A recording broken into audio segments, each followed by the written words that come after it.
Welcome to the Deep Dive. We're the place you come to sift through fascinating material, really unearthing those nuggets that help you feel truly well-informed. That's right. Today we're delving into a really exciting case study out of Japan. It's a fantastic example of merging, traditional farming with some very innovative natural solutions. Yeah, we'll be exploring this collaborative project. It's focused on fig cultivation in Kinokawa City, Japan. And the really surprising part is the impact of this natural soil additive called Hinaigreen. Hinaigreen, okay. Our mission really is to understand how this seemingly simple approach led to such impressive results.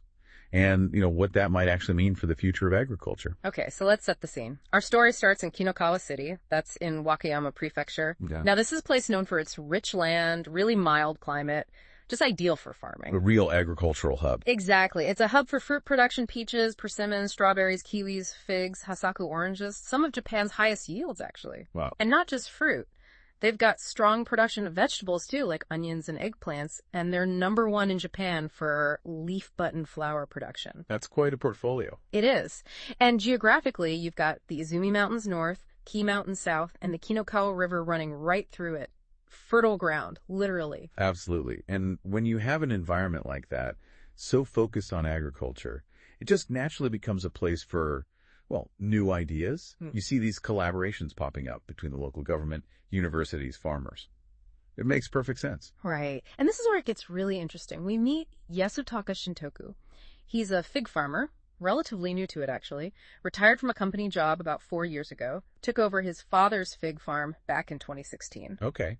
His motto is solo farming, and he seems really keen on using new tech to simplify things, make tasks more efficient. The practical side. Definitely. He even got a drone license, uses it for spraying pesticides on rice paddies, not just his own, but for others across the city, too. So he's embracing technology, focused on efficiency. That makes him, an ideal candidate for trying something new, right? Exactly. The perfect kind of partner for an experimental project like this. Especially as a solo farmer, looking for practical wins. So let's talk about the Hinaigreen. What exactly is it? Our sources describe it as a natural stone, sourced straight from the mountains. Mm-hmm. And importantly, it's distinctly different from your typical pesticides or, chemical fertilizers. Right. And that natural origin is actually quite significant here. Mm-hmm. It seems the Kinokawa City Office found it much easier to talk to farmers like Shintoku about trying Hinaigreen because it's just a natural stone. Ah, interesting. Less perceived risk. Precisely. It wasn't expected to have negative impacts, so that barrier to entry was lower. It really makes you think, doesn't it? How the perception of a product influences whether a farmer will even give it a shot. That's such a crucial point. Trust and perceived risk are huge in adoption, so natural stone probably sounded much less intimidating. And it clearly worked with Shintoku. It speaks to his pragmatic approach, this willingness to try things. Which brings us to the collaboration itself. It was quite unique. 4 parties involved. Yeah, quite a team. You had Tenwata Green Tough Agroscience. That's the company behind Hinaigreen. Then the Kinokawa City Office, Kindai University's Bioresearch Department, and of course, Shintoku Farm. A real mix. Public, private, academic, farmer. Exactly. So the city approached Shintoku in February. He hadn't even heard of Hinaigreen before. Oh, really? Yeah, but he basically said, can't know if it's good unless I try it. Simple as that. Huh. Love that attitude. Right. So the discussions between all 4 happened in March, and they kicked off the trial by the end of that month. Pretty quick turnaround. And that setup really highlights the power of these kinds of partnerships, connecting the science, the local government support, the company providing the material, and the farmer on the ground actually doing the work. It's how you bridge that gap between research and real-world application. Absolutely. That's where the magic happens. So Hinaigreen had shown promise for vegetables, for rice. The big question was, could it work for fruit trees, too? Mm-hmm. And they chose figs for this trial. Which makes sense, given Shintoku's farm. And to really get why this matters, you need to understand a bit about growing figs from cuttings, or scions. Right, the basics. Yeah. These cuttings, they start out as just, sticks, basically. No leaves, no roots. So root development is absolutely critical right from the start. That's how the plant gets all its nutrients, how it anchors itself, everything. Okay, so the core idea, the hypothesis was this. If Hinaigreen boosts root growth in these fig scions, like it seemed to do in vegetables, then that should lead to bigger, faster-growing fig plants overall. Makes logical sense. Better roots, better plant. So how did they set up the actual experiment? They used fig branches Shintoku had pruned and stored the previous year. Okay, got it. Using existing material. Right. And the potting mix was akadama soil. That's a common volcanic soil in Japan mixed with compost. Standard stuff. Pretty standard. Now, for the treatment group, they mixed in 5% Hinaigreen. The specific size was 1 millimeter under, which they figured would mix well. And 5%, how much is that practically? That worked out to 500 grams of Hinaigreen for every 10 kilograms of the soil mix. Okay, so a specific ratio. Yes. And crucially, they had a control group too. Same soil mix, just without the Hinaigreen. Essential for comparison. Absolutely. And both groups, treated and control, got regular watering, standard care otherwise. Okay, so the stage is set. What did they see happen over time? Well, the first month, not much visible difference. Leaves started emerging from the buds on both groups. Pretty typical early growth. Expected, yeah. Takes time. But by month 2, things started changing. The fig leaves were getting bigger, and they noted a tendency, that's the word they used, a tendency for the plants grown in the Hinai-green soil to have slightly larger leaves than the control group. Okay, so the first hint of a difference. Exactly, just a hint. But then fast forward to 5 months in, and the differences were, let's say, much more pronounced. Visibly larger plants in the Hinai-green pots. More leaves, bigger leaves, taller plants compared to the control group. Wow, so it really took off between month 2 and month 5. It seems so. And then the final measurement came at 8 months during the winter after most leaves had dropped.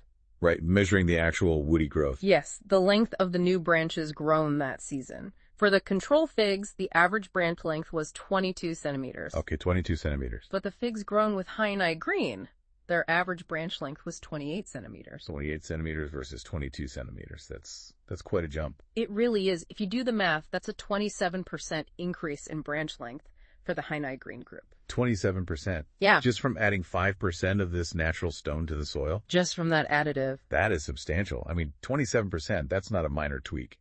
That indicates Hinai-green significantly promoted the growth of those fig scions. It certainly seems that way. And think about what that means for a farmer. Stronger, faster growing young plants, that's a huge head start. A 27% increase is definitely eye-catching. From a practical farming standpoint, what does longer branch growth actually signal? Is it just bigger plants or more? Oh, it's definitely more than just size. Longer, stronger branches mean a more robust plant overall. Think about it. More surface area for leaves, potentially more nodes where figs can actually develop later on. Ah, okay. More potential fruit sites. Exactly. And faster growth generally means the plant reaches maturity quicker. So for a farmer like Shintoku, this could mean getting figs to harvest sooner, maybe even extending the harvest season or getting plants into production faster. Which translates directly to potential income. Absolutely. It's about optimizing the plant's potential right from the start, using something natural. It really challenges that idea that you always need heavy synthetic inputs for significant gains. Okay, so these results are clearly promising. What's the next step for the trial? Where do they go from here? Well, the plan now is to actually transplant these seedlings, move them out of the pots. And when they do that, they'll get a chance to really look at the roots. Ah, to check the original hypothesis. Precisely. To confirm if Hinai-green really did promote better root development. That would help verify if the bigger branches and leaves they saw were a direct consequence of a healthier, more extensive root system. So verifying that root effect would give them insight into the mechanism behind it all. Exactly. You move beyond just seeing the result, the bigger plants, to understanding why it happened at a biological level. Which is key for knowing if this could work for other things or how to best use it. Yes, understanding the why is crucial for scientific rigor and for figuring out how broadly applicable this might be. It takes it from a single observation to potentially a wider principle. And we actually heard from Yasutaka Shintoku himself about his experience. What did he say? He said, "I think the ones with Hinai-green are growing bigger. I'm looking forward to the future test results." That's pretty positive. Yeah, and he added, "From now on, I want to use Hinai-green for vegetables, not just the figs." That's a strong endorsement right there. When the farmer sees the benefit and wants to expand its use, that says a lot. It really does. And his comments, along with the trial data, really point to the broader implications here, don't they? We're seeing real potential for natural, sustainable options in agriculture. This isn't just about figs in Kinokawa City. It's potentially a model. A microcosm, maybe? Exactly. It shows that maybe the path forward isn't always more complex chemicals, but sometimes it's about smartly using natural resources that are literally right there. Innovations like this can genuinely empower farmers, especially solo operators like Shintoku, boosting their efficiency and yield in an environmentally friendly way. So wrapping this up, today we've taken a deep dive into how the simple, natural stone Hinaigreen really made a difference. Combined with that forward-thinking spirit from Yasutaka Shintoku and this really effective collaboration, it yielded impressive results. It's just a great example of how sometimes unexpected solutions pop up when you mix curiosity with commitment.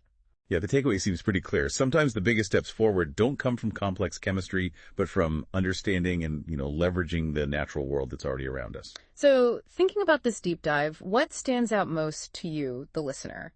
Maybe it's the simplicity of using a stone, or that significant 27% growth figure, or just the can-do attitude of the farmer. Lots to chew on. Definitely. And as you reflect, maybe consider this. How else could natural, locally sourced materials like this be explored and used in farming around the world? And what role do these kinds of partnerships, public, private, academic, farmer, play in speeding up these green innovations? Something to think about.